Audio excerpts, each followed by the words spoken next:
Halo teman-teman, balik lagi dengan saya di Crypto In. Selamat malam teman-teman semuanya. Semoga hari ini luar biasa buat kalian semuanya. Dan buat teman-teman di rumah yang dalam keadaan kurang enak badan atau dalam keadaan sakit, saya doain cepat sembuh teman-teman ya. Biar kita bisa trading dan trading bareng lagi tentunya. Oke, langsung saja. Sorry teman-teman ya, saya baru update karena biasalah ya weekend hari Minggu.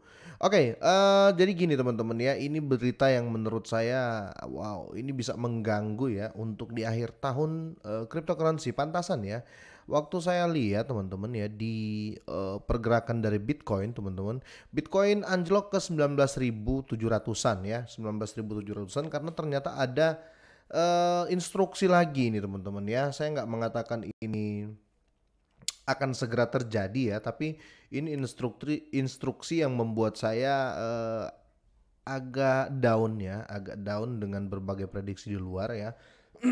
Karena menurut saya ini sangat akan mengganggu di akhir tahun nanti untuk semua sektor teman-teman ya, lebih khusus meme ya, meme coin atau koin micin lah ya saat ini.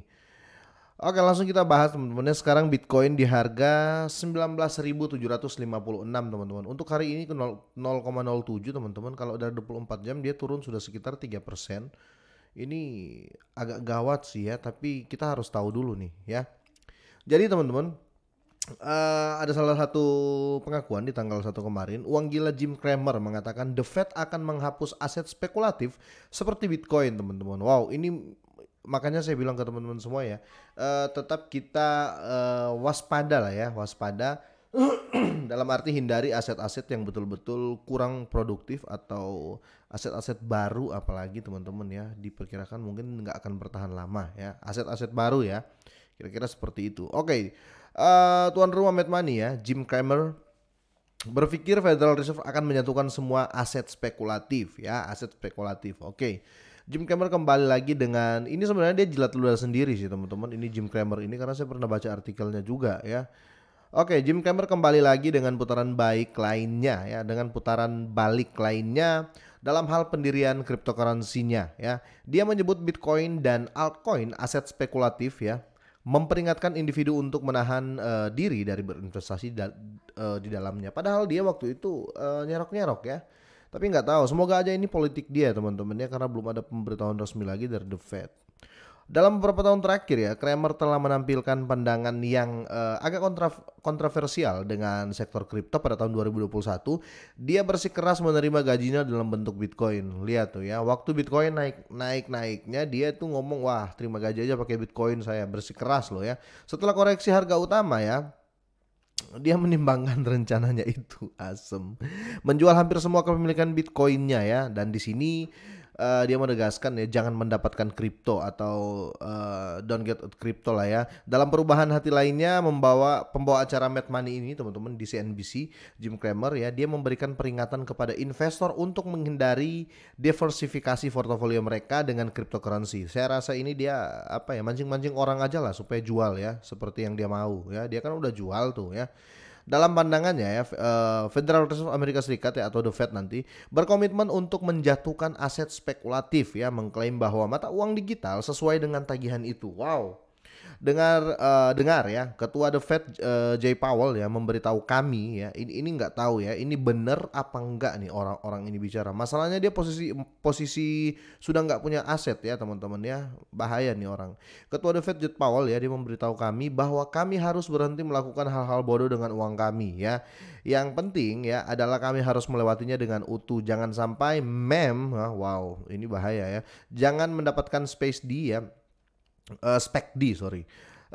Jangan mendapatkan kripto dan Anda akan melewati semak-semak itu dan menemukan diri Anda dalam waktu jauh lebih baik ketika kita cukup oversold ya untuk pemantulan besar. Jadi menurut saya ini dia apa ya, mulai aneh lah ini orang ya, ketika dia sudah nggak punya aset banyak ngomong dia. Kramer percaya bahwa The Fed memiliki kemampuan untuk menghapus semua proyek ya yang dapat digambarkan sebagai perjudian ya. Dia mengatakan ini judi waktu dia sudah nggak punya ya. Waktu dia punya dia nggak banyak ngomong, malah dia ngomong wah terima gaji aja pakai kripto saya, karena kripto 2021 lagi hot-hotnya teman-teman ya. Mungkin dia, bisa dibilang newbie ya, atau dia pemain baru seperti para haters ya, seperti para fooder ya. Ketika naik ya mengagung-agungkan, ketika turun ya jadilah fooder. Nah, ini contoh fooder besar ya. Ini orang ini teman-teman. Oke, Kramer percaya bahwa The Fed memiliki kemampuan untuk menghapus semua proyek yang dapat digambarkan sebagai perjudian. Namun, lembaga itu mungkin juga merugikan beberapa pihak yang berarti dalam prosesnya, ya, tambah orang Amerika itu. Awal pekan ini ya, CEO Bitfury ya, Bitfury ya, Brian Box juga menyinggung The Fed dan bagaimana pendekatannya ya untuk mengatasi inflasi kerugian di Bitcoin, teman-teman. Kami telah membicarakan gagasan bahwa Bitcoin adalah lindung nilai inflasi. Semakin pasar mengharapkan kebijakan keras dari The Fed ya, semakin banyak orang berpikir The Fed akan mempertahankan sikap agresif dan itu akan cenderung merugikan Bitcoin. Betul teman-teman. Jadi seakan-akan nih The Fed kalau kita lihat dari sudut pandang negatif, The Fed ini kayaknya mau menghancurkan Bitcoin. Tapi mau nggak mau ya mereka harus ikut kebijakan. Kenapa? Karena inflasi Amerika itu semakin tinggi teman-teman ya. Semakin parah lah ya 40 tahun terakhir ini ya. Jadi tetap ada waspadanya ya, kira-kira seperti itu.